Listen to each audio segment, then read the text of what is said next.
Dr. Amanda with StraightSmile Solutions, StraightSmileSolutions.com, and today I'm going to be talking to you a little bit more about how to pay, if you're an owner doctor or even a DSO, how to pay your associate dentist for Invisalign cases that they do.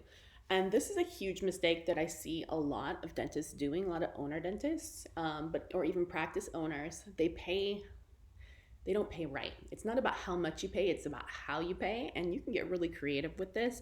I've definitely been a part of a lot of practices helping them build their Invisalign. And with that, there's multiple doctors. So there's all different things that go into it. Of course, you got the lab fees, you've got the quality of the treatment plan. Do they know what they're doing with the treatment plan? Are they optimizing the treatment plan? You got the liability portion of it and all of that, and of course, insurance and everything like that. So first thing I like to tell owner doctors or clinical managers or whatever you want to call it, don't let your associates do anything that you can't handle yourself. So you need to look at, if you are the owner doctor, you need to be looking at every single treatment plan to make sure it's appropriately treatment planned. A lot of times it's not. A lot of times there's a lot of poor treatment planning that goes on that is irreversible. Damage can be done to the patients.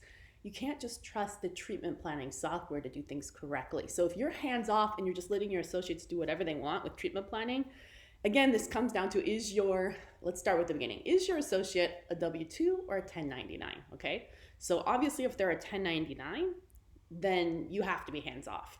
But then in that case, they should be using their own Invisalign account to work on these patients. They all should be paying their own lab fees.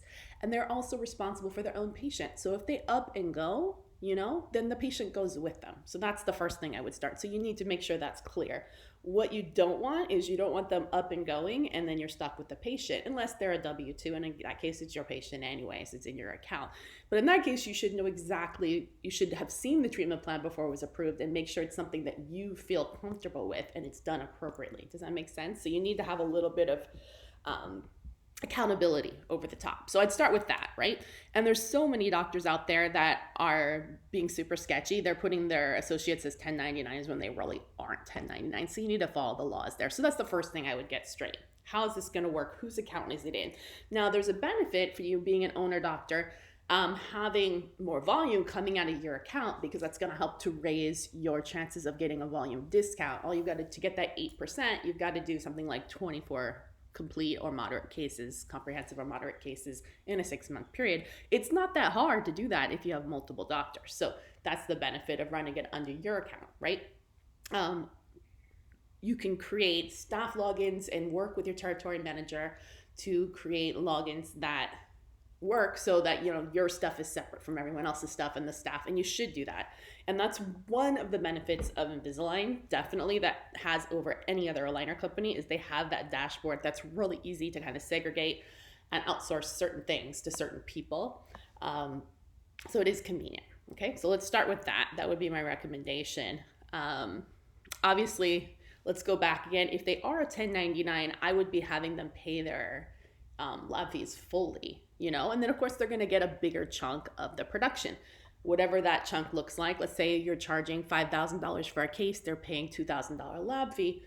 Obviously, you're going to want, if collections are $5,000, you're going to want to make sure whatever they're making, whether it's 60 or 70% of collections is, and they're paying the full lab fee, is at least going to give them some type of profit, net the lab fee. So that would be my recommendation. Keep it higher, but have them pay their full lab fee, have them keep it in their account. That's what I would do with a 1099. In that case, that works good, because if they leave, they got to take the patient with them no matter where they go, or they got to make sure that that patient gets taken care of and compensate another doctor to take it. So now they're fully responsible for their patient, their treatment plan, their finish, and everything. So that's your 1099. That's easy, right? They're getting 60, 70, 75% of collections, but they also pay their full lab fee. So basically it's kind of nice, because you as the owner doctor, you got no responsibility, plus you're making some money just for them using your chairs. Okay, so that's easy. We'll put that aside. W-2, completely different story. Sometimes W-2s have to pay for partial lab fees. Usually I'd say it's up to 50%. Production is going to really depend on, usually it's going to be 25, 30, 35% collections, plus a certain portion of lab fee paid. But this is where a lot of doctors make a huge mistake. First of all, you do not pay the production, or, well, if it's collections, that's up to you.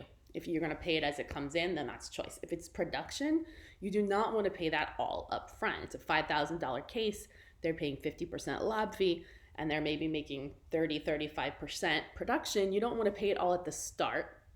You want to pay a little bit at the start and the rest at the end. So you can do 50-50. So, okay. $5,000 down. I don't even have my calculator in front of me. You're paying half the lab fee, which is $1,000, and then they're also making, say, 35% production. You can have half that production be recognized at the start when they deliver the aligners, and the other half must be recognized either over time, but even better if you recognize it at the finish. That's the most important thing. When the patient and doctor sign off, so patient has to sign off too. I have a form called the congratulations form. It's super important. You always want your ortho patients to be signing a congratulations form at the end, which recognizes that they are indeed satisfied with the outcome and they are pleased and they agree that their treatment is done and they understand the importance of retainers. Always have your patients sign that. Always, always, always. Otherwise, it's he said, she said when you get to the end. And of course, you do not recognize the additional production until the retainers are delivered, a retention plan is in place, and they have final records and the patient has signed the congratulations form. All of the above are done. That way, boom, case is closed, patients can't complain. Everything's done, everything's delivered, and everyone's happy. And that's what you do, because that motivates the associate doctor to make an ideal treatment plan, keep the patients in compliance, keep that accountability loop going, checking in regularly, making sure they're tracking, making sure that they have their eye on the prize, which is finishing that case for the long term. Also, I've seen it too many times where an associate doctor comes in, I do Invisalign, they do all this Invisalign starts, they get all the money recognized, and then they up and go. And you're stuck finishing all these patients. Now, don't get me wrong. It's a good deal for me because that's when doctors call me and ask for my help. Thank you. I appreciate it. I like the business. But it is not cool for the owner doctor who now is stuck finishing all these cases that perhaps were treatment plan crappy to begin with. And now it's taking a ton of chair time and money for the owner doctor to finish the cases. That's what we don't want. So anyways, that's my tips for how to pay an associate dentist for Invisalign treatment.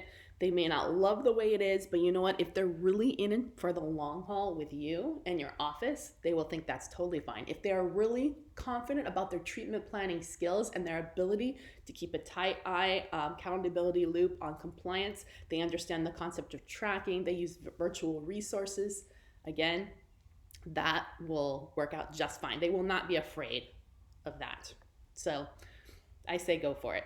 Invisalign is very, very easy if it's done right. And if patients are selected appropriately, treatment plans are done right, and you have a good accountability loop and you're using virtual resources, it's not hard at all. But, aligners are for the long haul. It's not something that is done in a flash. For good outcomes, it's going to take a year and a half for most cases. So, eye on the prize. It's a marathon, not a sprint. Let's finish it up. All right. Thanks so much.